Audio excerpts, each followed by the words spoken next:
काँग्रेसचे खासदार प्रशांत पडोळेंनी केलेलं वक्तव्य बालिशपणाचं असा हल्लाबोलच महसूल मंत्री चंद्रशेखर बावनकुळेंनी केलाय। प्रशांत पडोळे अपघातानं खासदार बनले असा टोलाही त्यांनी लगावला।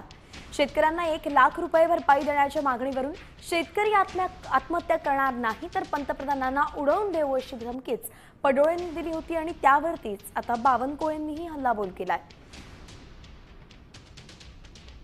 आज अवकाळी पावसामुळे जो नुकसान झालाय, बांध्यातील जो धान उभा आहे तो सुद्धा पाण्याखाली येऊन त्याला कोंब फुटलेले आहे। पीक विमा 18 रुपये भेटले साहेब, 18 रुपयाला काय होते पीक विमा मध्ये साहेब? धोरण चेंज करा साहेब, आम्ही तर तयार आहोत तुमच्यासाठी। ज्यावेळेस शेतकरी आत्महत्या करणार आहे साहेब, तुम्ही समजा आम्हाला 1 लाख रुपये आमच्या शेतकऱ्याला तुम्ही नाही दिला नाही, आमच्या शेतकऱ्यांचा हक्क दिला नाही साहेब, तर यावेळेस आम्ही आत्महत्या करणार नाही, यावेळेस आम्ही उडवून देऊ साहेब, तुम्हाला उडवून देऊ।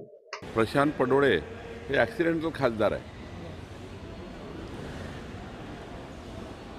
आणि त्यामुळं बोलताना जरा तारतम्य सांभाळलं पाहिजे।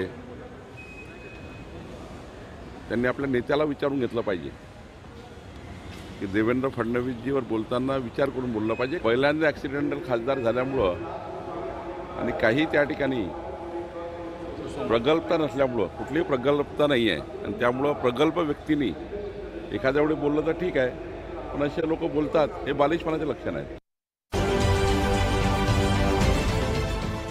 देश विदेशातील प्रत्येक घडामोडींचे लाईव्ह अपडेट मिळवण्यासाठी आता साम टीव्हीच्या सर्व सोशल मीडिया प्लॅटफॉर्मला लाईक, फॉलो आणि सबस्क्राईब करा। तसंच सर्व नोटिफिकेशनसाठी बेल आयकॉन प्रेस करायला विसरू नका।